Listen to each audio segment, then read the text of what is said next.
That's right, we're back. We are NBL Overtime, wherever you might be, right around Australia. Hashtag NBL Overtime, another week in the books, another round not too far away. There you go, to get involved, right there on the screen. Hashtag NBL Overtime.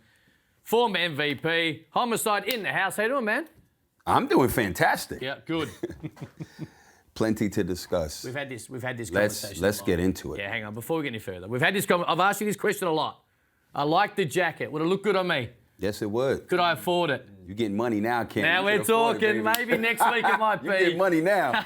The man who now runs the league, of course, team of next stars, Liam Santa Maria, number one broadcaster, Juno in the game. Hello, buddy. What's going on, man? I'm pumped. I'm excited. Okay. What are you up about? Well, how can I not? You need not be excited about how this league is playing out. Well, it's been fun. I tell you, I want to put a shout out and a call out to the home fans.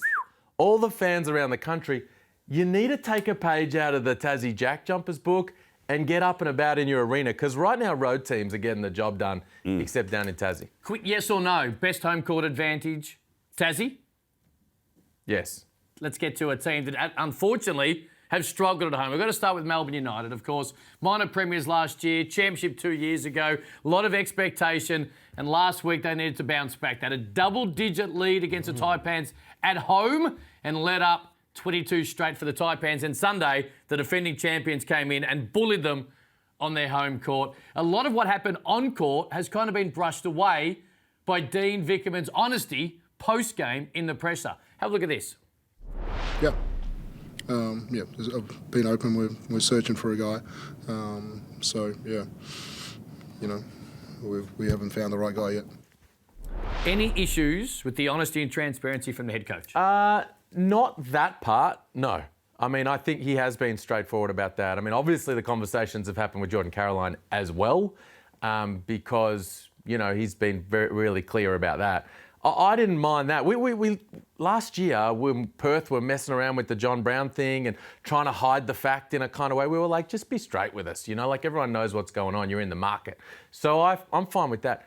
The bit where after that, he started talking about Jack White. Jack White had had those catches. He would have finished those plays, kind of pining for the guy he had last year instead of the guy he has now.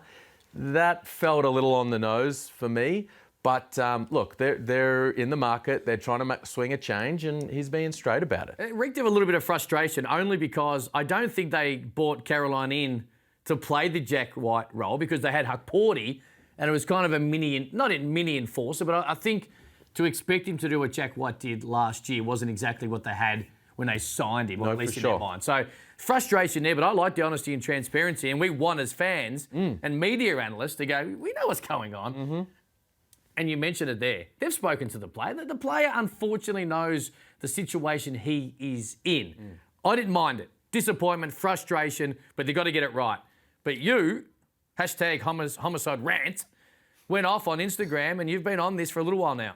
Well, you know, I give most teams coming into a new season time before I critique any team. I'll just sit back and watch and get enough of a sample size to then analyze and say what I'm going to say now. It's round 4, 2-4. Where did you get Jordan Caroline from? There's rumors where you say that he's 3 inches shorter than what you thought he was going to be. How could that be? Did you go see him? This ain't the old school way of recruiting, right? Where word of mouth, just a phone call and the guy shrinks on the flight over. He can't finish in this league. Now he's being forced to have to play a bigger role than what you brought him into. He's not the scapegoat. Huckporty goes down. You needed to grab a local center quick. Somebody, right? My biggest thing, Jordan Caroline, okay, he can't finish. He's going to have to go. We know this. Here's my issue. XRM is a good player, as I mentioned on my social media. He's been balling. But he and CG43, it just don't seem like they can coexist. One is getting off and the other isn't. I actually thought it was going to work because in the past they had Casper Ware. Same kind of like type of player, ball dominant, gets to it one-on-one, can create for others as well. So I thought with Illy out, this thing would work. You're on the court longer, so you're going to get touches, so you could facilitate just as much as get yours in XRM. He's been doing this thing. It just hasn't worked out in this backcourt. Now, Rajon Tucker, I talked about this about a month ago. When he came out and said, I don't want to paraphrase, I'm going to say what it said. I'm the best import. No other new NBL import checks off as many boxes. I'm an excitement machine. I bring showtime. You haven't been excited. You haven't brought no showtime. You've been ordinary. And on top of it, your team is struggling. I said it to you in preseason. You and I are going to get to know each other very well. We're going to have a good time this season. The fact of the matter is, he can't shoot. I said this a month ago. The floor is going to shrink. It is putting too much pressure on Chris Gould. Everybody's like, run plays for Gould. They are putting pressure on Gould on the defensive end. Yeah. Why are they able to do that? Because they could shrink the floor and put so much pressure, run them to the baseline. The offense stops, is stagnant. They're last in scoring, 77 a game. Why? The guy on the other wing, the best new import in the league, ain't getting off. He had 20 the other day and 10. I'm a real hooper, right? And what I mean by that is, you scored a bunch of points in the first quarter. The rest is just, they're non-existent buckets. These buckets you're scoring have no effect on the game whatsoever. You're struggling. Yeah. And it will continue to struggle. So they could talk this Caroline stuff. It ain't Caroline. Well, Tucker can't shoot. it's the combination of everything. Everybody is going to play. Look, we done found you out. This is first time playing ball overseas. Yeah. The worst thing you did was put pressure on yourself. This ain't the G League, bro. The space is big in the NBA. Yeah, there's no space. There's no space. So if you can't shoot, you ain't getting off. It's going to be struggle street until they get another shooter. And they're making him shoot. That's the scout report. It's an easy guard. Play off him, late contest. We'll live with him hitting shots. Yeah, and that's what they did. They're sitting right That's off what Tucker. everybody's doing. Well, everyone's well and truly going to take that blueprint off what Sydney's done because they've done it to the extreme. And it's not, I mean, he shot 3 of 6 from 3, but everyone's like, you can shoot as many as you 100%. want. Think about it. He hit the first 2 threes in the first quarter. And so it's not just Caroline's fault. He's no scapegoat, I don't think. If they swing a change on Caroline, it's not. I don't think that's putting all the blame on him. What I'm saying is, you put even more of a target on your back and your team's back by coming out, not knowing the league. You're not respecting the game, coming in just saying, oh, I'm the best new import. Oh, word? All right, let's see what you got. Gave you about 6 games. You haven't shown me enough. You ain't shown me nothing, really, because I said it in preseason. Yeah. I said, listen, yeah, you can score, but you need W's. You 2-4. You got embarrassed on your home court every game you played. JackJumpers. Cans. Sydney twice. Sydney beat the plane off That's the. how angry the Melbourne I'm United trying to fans tell are you. right now. You know what I'm saying? So it's like when you're winning and it's all. Look, you say you Showtime. I ain't seen nothing yet. So, Show me something, all right, so because I'm not impressed. there is no doubt they need to probably make some changes. I Yeah. can tell you that Jabari Parker and Michael Beasley, which were reported last night, are none of the names being spoken to. Okay. I can tell you also that, and I think this is obvious, Shea Ely's incredibly missed. And his health and safety and his well-being is well and truly more important than getting on the court, but they desperately need him on the court. And it changes. I don't think it's a roster right now that can challenge the top teams in the league, but I also think that once they get Shea Ely back and they swing that change and they bring someone in who can give them a little more inside scoring, considering Isaac Humphries is taking a little while to get going, What? it's a different Okay, team. let's talk about that. Thank you. But like, No, we can't go nowhere but yet. hang on, before you go further, we can't go nowhere you sat yet. here last week and you go, man, Brisbane, man, they'll get going at some point. They'll be scary. Well, Where is Melbourne. the Adelaide Isaac Humphries? Well, I'm assuming See, for me, confidence in his body looks down, right? For me, it's this. I thought he was injured. He's playing a lot of minutes, which shows what? He ain't injured. Well, He ain't hitting them shots. He has to play minutes though. he has to play minutes. He's fighting. He may have a. Whether he's ready or not, he has to that's play. the thing. He just doesn't seem to have confidence, 100% confidence in his body, and unfortunately, I understand why. And the idea in bringing him in was not for him to play 25, 30 minutes right off the bat. It was So to what's back up wrong with Ariel him, though? 40. Like, what's wrong with him? Well, he's been What was the injury, rather? Knee. Knee. Troublesome knee, ongoing issues. Okay. And then just the rust, he's been sitting out for a long time. We've seen, and Bainesy's working his way through that rust now. He had a breakout performance. Injury. Baines been out for damn a year and a half.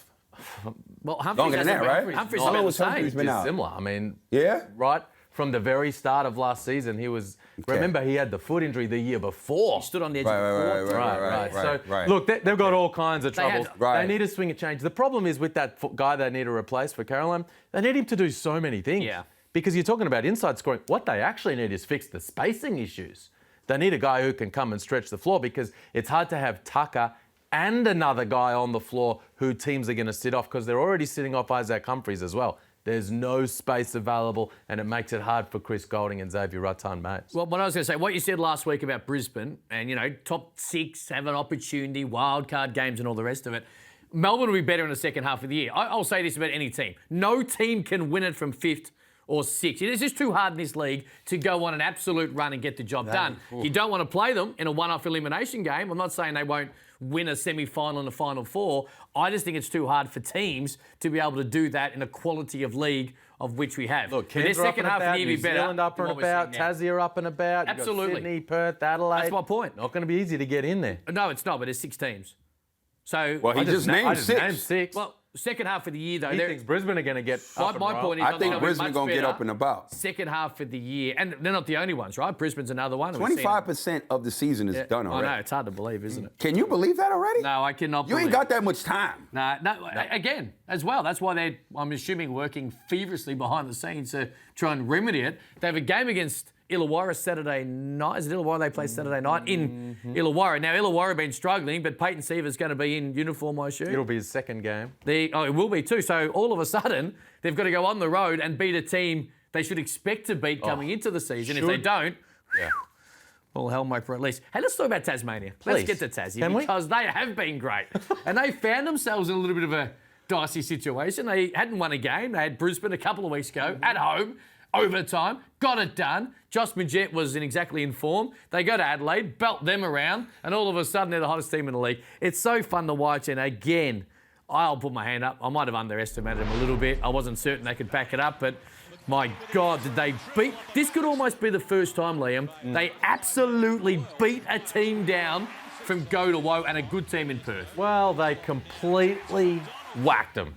It was everything that the JackJumpers are, plus more, because they caught 5 from long range. And Scott Roth spoke about it after the game, saying, look, sometimes you just have those games where everybody just starts feeling it and you shoot an incredible clip from 3-point territory, and that's what happened. But it was based around... That was no aberration, that 30-point beatdown at Perth, because it was based in who they are and what they do. It was based in grinding them down defensively. It was based in that Ant Army going nuts in the stands. So, man, this team is rolling. 4 wins in a row, and they're just smashing teams. They came smashing, smashed Adelaide, smashed Melbourne, smashed Perth, tearing through the competition. Toughest venue to play in? Done. Hobart. Toughest team you want to see right now?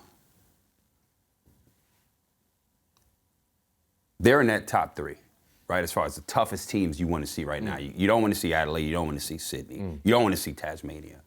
And again, man, you can't give enough credit to the organization, Scott Roth, and those players, man.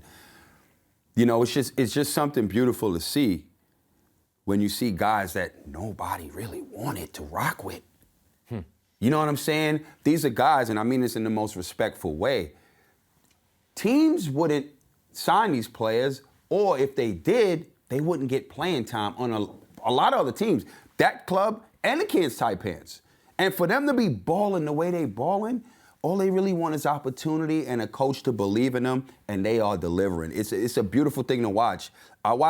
We called that game, right? We had fun. We watched the Perth Wildcats get wildcatted. I don't even know how to say it right, but like I don't even know that the Perth sentence. I like it. Scott Roth took a page Yeah. out of the book of the Wildcats. He took the whole book. He took the whole book. and ran the whole play on them. Back in the day, you used to be scared to go to RAC Arena because you knew, man, they're going to be physical. Jeez. They locking up on D. It's 40 minutes of hell. Yeah, we may not score 60. Straight up. You know this. And they're not stopping. They're not playing to score. This is how they play from start to finish. I've never seen that happen to a Perth Wildcat team ever. And I've seen them get belted before, but you saw a fight, grit. We losing, we'll take the loss, but you know what? You're going to still give us respect. You're going to say, you know what, we didn't lay down. That team showed no fight. And why I'm really not on the Wildcats, I said they were going to win the chip. You know why I thought that?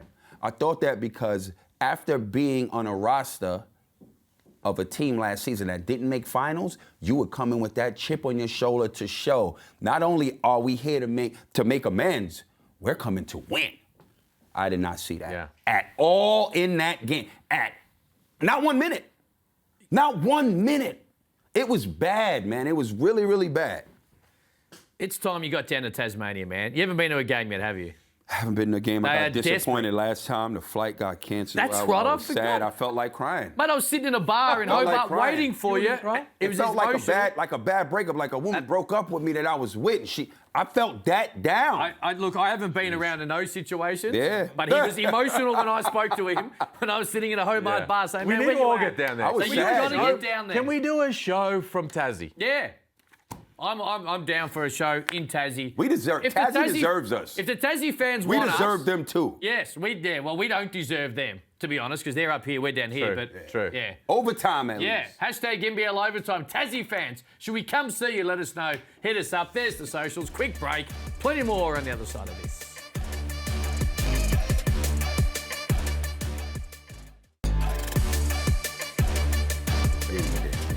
Hashtag NBL Overtime to get involved wherever you might be. And Tassie fans, hey, if you want us, let us know. South East Melbourne Phoenix just needed some players back. It's been well documented, the injuries they have had, some of the struggles. They got some players back and they were brilliant. They went to New Zealand, who have been great. And the Breakers fans who have been waiting desperately to see their team, well, they watch their team get belted. And then, of course, a close one late. Last year, a bit of the conversation around Phoenix was closing games out. They didn't have that issue on Saturday night against the Bullets. If we look at the Breakers game first. Well, I was impressed by Phoenix over the weekend. 2-0 weekend. Now, 2 different wins. One on the road, smacked them. We just went in and completely outplayed them. And then this one started to answer some of those questions. And Corey and I were having some fun in the green room when that happened. Simon Mitchell in the off-season said, we've got our closer this year. We're going to give the ball to Gary Brown. He's going to bring us home in close games. That's what they did.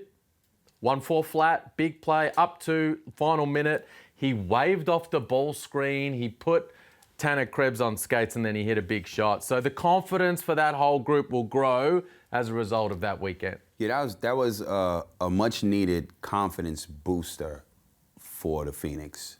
As you said off the tip of this segment, the questions were, can you close out? And for them to win those 2 games, obviously fully strengthened, right? Mm-hmm. The whole crew's together, and we saw a major difference in it. And hopefully this can be the start of their season turning around. But Gary Brown, he's that deal. He's the real deal. He takes a lot of pressure off everybody else, and he wants the ball in those high-pressure situations. Great facilitator. What do you average? 9, 10 assists over the weekend? Yep. That's serious business, man. This is a dangerous team. Because, look, after the disappointment of last season, we really haven't given them a lot of attention. And then all the injuries in pre-season, they've been playing a bit of catch-up. Highly talented. You bring a Joe G off the bench, coming in just monstering offensive rebounds and throwing down dunks like they have, and that's starting 5. They got all the pieces. And they're big. So if they can come together like what they showed over the weekend, now, can you go and beat Adelaide? Can you beat Sydney? Can you get those kind of wins done? We'll see, but really good signs from them this weekend. Keeping in mind, Mitch Creek did no pre-season from an NBL perspective, so he's only going to get better, and it's hard to imagine because he's been brilliant already, and Saturday night was testament to that. All right, Santa's watching. What do you got for me? Have the elves been helping you out around the nation? They have. Okay, they have. good. Shout out to Ellie. She's big time helping me out. Now, listen, we're going to start in New Zealand with the Phoenix. Kyle Adnam, up close and personal. Yeah. Right there with Justin Nelson. no less. So just having a bit of a cuddle. Oh, my Did we need that? We probably didn't need that. Barlow's Having dinner. a tough time, and I like this from Adelaide. Now look at the ball movement. Bang, bang, bang. Finding all the hands. Beautiful play. Oh, Got to dunk that. come on, Trimmy. And then here, look at CJ. Bam. Beautiful hands. The playmaker. Look at that. And then watch the little right smile from CJ. He's like, looks at the ref. You know I got it. You know I still got it. That was very nice. And Cam, before we finish up, Go on. with Sanders watching, I have a feeling you probably enjoyed the get-up from Chase Buford over the week. Did you enjoy it? Of course I enjoyed it. I started cardigans in this country. I copped a lot of grief. Did you enjoy it? I loved what he's wearing. I know that Homicide did. You went on Insta and said, Oh! now, So you, Chase Buford, or Fred Rogers? Who wore it three better? of the most successful human beings that ever walked the earth. I started this, copped a lot of grief. Coaches, players, fans. What is that? Now, Chase Buford, the defending coach of went- the champions, Yo. goes, you know what? I had to pay homage to NBL Overtime. Chase, thank He you. wears it better, just quietly. He wears it. Well, see, it's perception though, right? Because his team's flying. Mm-hmm. You know, if they were struggling, He wouldn't be bringing it. I'd be wearing it better. You know what I mean? I know. You know, we won an award in that year that I won the cardigan. You setting Coincidence? trends, baby. You I setting think not. trends. You know what? I'm going to wear another one next week. If not that, I'm wearing a new cardigan. Quick break. Plenty more on the other side of this.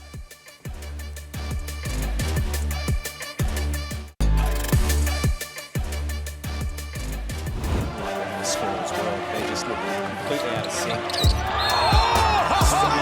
Cox! That is enormous! My goodness. Fly from deep. Cooks with a crossover and the jam. My, that was tough. Cooks fouled and won. Wow. Cooks has got a couple of seconds. That's He's tough. just that good. Kings are on the march by the Bullets. Cooks is fouled though. Cooks for Hunter. Cooks, look out. Cooks for three this time. Oh, they're on fire. They are on fire, the Kings. Xavier Cooks, our NBA 2K23 Spotlight Player of the month of October. He earned his bully badge. You've seen it there on the screen. He earns that, or anyone can earn that, by taking contact and then going straight to the rim, which he did perfectly in what will be dunk of the year over Isaac Humphries. He, for both of you gentlemen, was your MVP prediction in the preseason. Very hard to argue that right now. All NBL first team feels like it's at his mercy. But another coach in the league, Adam Ford, also threw this out over the course of the weekend. Keanu Pinder's had an outstanding start to NBL 23. I think we need to stop talking about the player he was and address the player he is. And his all first team. He's the best five-man in the league. Head coach Adam Ford doing a wonderful job. Keanu Pinder, Homicide, thoughts? I agree 100%. The way he came into the league, and Coach Ford is right, he's not that player anymore. So we need to leave that in the past, as he left it in the past, and his play has shown that. He's improved leaps and bounds. He's an award-winning center in the league, most improved, and he's leveled up even more. He's the best center in the league. He's been the best centre in the league over the first kind of month of this season, no doubt. All NBL first team, if you were to hand it out right now, no doubt about it. Signs of life from Bainesy last night, 17 and 15 or whatever it was. So he could get into that conversation, but Pinder has been that guy so far. What I liked about Keanu Pinder and Adam Ford and the Cairns Taipans, and famously we did a game together last year and Liam at half-time said, are you going to chase the bag elsewhere? And that was interesting in its own right. But he did. Adam Ford, the Cairns Taipans organisation, there is no doubt he got opportunities or financial incentives to leave that franchise, but he knew exactly what worked for him and the best way to go about his level to the next game, and he's proving that. So that's what I like, the very fact that he is at Cairns doing this, 100. Not elsewhere, where he probably wouldn't be doing it based on a different role. All right, yes or no, you ready? Ready. Is Peyton Seaver the best fit for what Illawarra need? At his best, yes. Is Craig Randall the best shooter you have seen since you've been involved in the NBL? Yes. Do you think opposition coaches enjoy a Scott Roth post-game celebration as much as we do? No. DJ Vasilovic, will he be a part of the World Cup team next year, the Boomers World Cup team?